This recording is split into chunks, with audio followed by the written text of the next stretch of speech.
सबसे जब बात करते हैं, पूछते हैं, तो क्या ये वक्त भी उस तरीके का बन रहा है? शायद कोविड के चलते हमने देखा कि जो लोन हैं वो काफ़ी सस्ते हुए, आज तक का शायद हिस्टोरिकली लो रेट चल रहा है होम लोन की। जहां तक बात करें, कुछ राज्य सरकारें, खास तौर पे महाराष्ट्र की हम बात करें, तो यहां पर तो एक कदम आगे आए, उन्होंने कहा स्टैंप ड्यूटी रजिस्ट्रेशन में हम भारी छूट देते हैं। सरकार ने छूट हटा ली, तो बिल्डर भी आज देने के लिए तैयार है। बहुत सारे बिल्डर वो छूट अपनी जेब से ऑफर कर रहे हैं, उसके बदले में उन्हें जरूर कुछ इंसेंटिव मिल रहे हैं, लेकिन फिर भी वो छूट बरकरार है।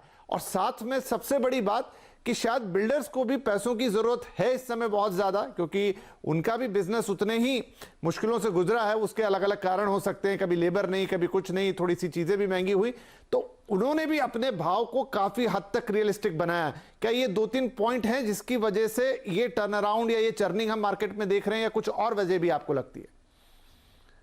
देखिए, ये जो सरकार ने, खास करके महाराष्ट्र सरकार ने तो बहुत ही अच्छा काम किया। कर्नाटक ने एक सीलिंग के ऊपर अपना पर्टिकुलर अमाउंट के नीचे का उसमें स्टैंप ड्यूटी कम की, तो ये आवश्यकता थी। एक माहौल बना। स्टैंप ड्यूटी कम करने से ऐसा देखा जाए तो परसेंटेज 3% का फर्क पड़ा या 4% का फर्क पड़ा, लेकिन इसमें क्या हुआ कि एक एटमोस्फेयर क्रिएट हुआ। सरकार ने सबसे अच्छा काम किया, एक समय सीमा के लिए स्टैंप ड्यूटी कम की, तो लोगों को लगा कि मैं ये मौका चूकूं नहीं। और बिल्डर लोगों ने भी उसी मौके पे एक सपोर्ट देके थोड़ा प्राइस कम करके, क्योंकि उस टाइम लिक्विडिटी क्रंच बिल्डर्स की बहुत ज्यादा थी, तो उन्होंने भी इस मौके का फायदा लेके प्राइस कम किया। लोगों को भी आवश्यकता समझी, शेयर बाजार ने उसको बहुत सपोर्ट किया। गुलाम जिया साहब जैसे बोलते हैं कि लोअर मिडिल क्लास या इसकी हुई।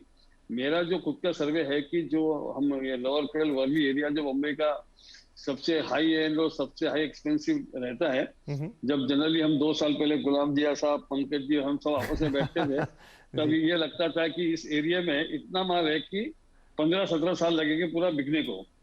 लेकिन अगर देखें जो रिपोर्ट है, जो सर्कल में लोगों ने दिया है, तो अर्टिजिया है, 25 साउथ है, और जितनी भी बिल्डिंग है, इन लगभग में 70-80% माल बिक गया। तो इतनी फास्ट गति से लग्जरी सेक्टर में भी ये माल बिकना एक अपने आप में अलग सिग्नल देता है कि लोगों को, जिनके पास बहुत पैसा है, either they want to enjoy a good house, या अपनी जो संपत्ति को एक सेफ जोन में ले जाना चाहते हैं, इसलिए ये घर भी बिके। जहां तक बंबई का पहले यह था कि बंबई में 40 से 80 लाख के फ्लैट ज्यादा बिके।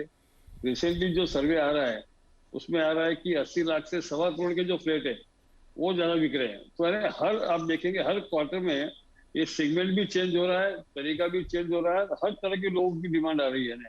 और सबसे अच्छी बात, बिल्डर को इस समय एक सही साइज, सही टिकट साइज, सही एरिया का जो फ्लैट की डिमांड आई है, एक बहुत अच्छी बात है कि बंबई में हाई एंड लग्जरी के बाजू में जो मिडिल क्लास के लिए या आम आदमी के लिए हम कहा जाए कि जो फ्लैट बन रहे हैं, तो एक अच्छी डिजाइन सभी बिल्डर्स ने बनाई है, क्योंकि हम लोग कार पार्किंग के हिसाब से रिक्वायरमेंट इसकी और बढ़ गई।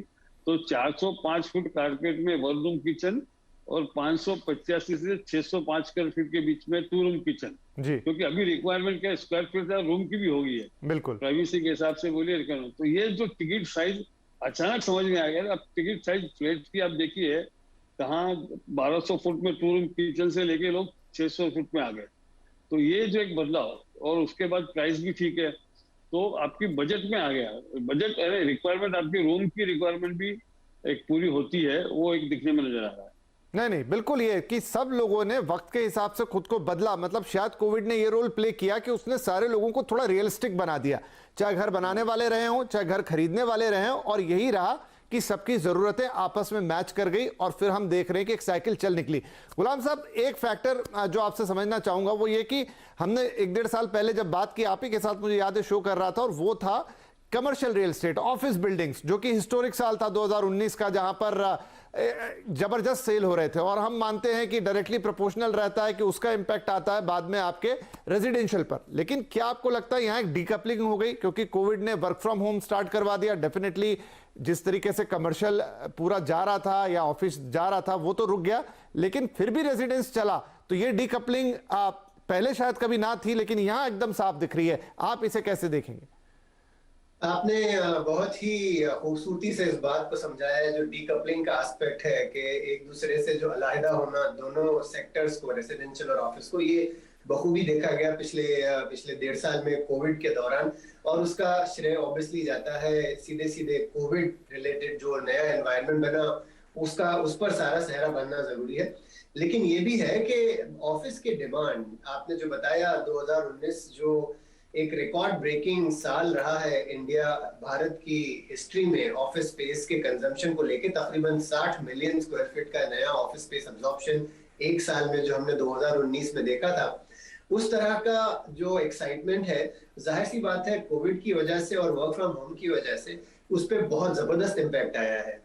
लेकिन इसके बावजूद एक चीज जो अभी थोड़ी देर पहले हम और काबरा साहब जो जिस चीज का जिक्र कर रहे थे कि आज से शायद कोविड से पहले हाउसिंग रियल एस्टेट को जिस तरह से यूं माना जा रहा था कि शायद अब ये खत्म ही हो चुका है और कोविड के आने के बाद तो बस इसके बचने की कोई उम्मीद नजर नहीं आ रही थी, वही चीज ऑफिस के बारे में मैं कहना चाहूंगा कि जब कोविड का आगमन हुआ था, जब हम सब शुरू में सहमे डरे घरों में बैठे थे, उस समय ये भी सोचा जा रहा था कि अब शायद दोबारा ऑफिस स्पेस या कमर्शियल स्पेस में दोबारा इस तरह का जो उभार हमने देखा था या उस तरह का एब्जॉर्प्शन शायद अब दोबारा कभी ना हो। लेकिन वो भी चीज एक पिछले कुछ चंद महीनों में गलत होती हुई दिखाई दे रही है। उसका एक बड़ा कारण ये भी है कि जब हम कोविड के पार दूसरी तरफ उम्मीद करते हैं कि तीसरी लहर नाम की कोई चीज से हमें कोई इम्पैक्ट ना हो, ऐसी कोई चीज से हमें ना उलझना पड़े, तो जब हम दूसरी तरफ कोविड के पहुंच रहे हैं तो जाहिर सी बात है हेल्थ को लेके जो ऑफिस स्पेस डिजाइन है वो भी बदल रहे हैं।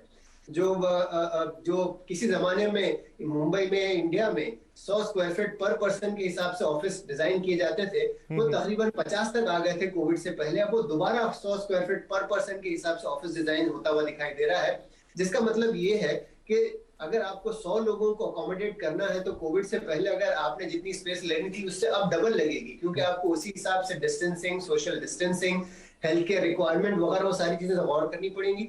और इसके चलते आगे जाके ऑफिस स्पेस का रिक्वायरमेंट बदल रहा है। और उस बदलाव में एक और चीज क्लियरली जो दिख रही है वो ये है कि पिछले 1.5 साल में जब हमने सोचा था कि बहुत सारे लोग अपने ऑफिसेस छोड़ देंगे, वैकेंसीज बढ़ जाएंगी, उस प्रकार से वैकेंसी बढ़ती हुई दिखाई नहीं दी है। पिछले 1.5 साल में हमने बमुश्किल 5-6% की वैकेंसी देखी है, नई वैकेंसी होती हुई देखी है। और अगर हम पूरे 810 मिलियन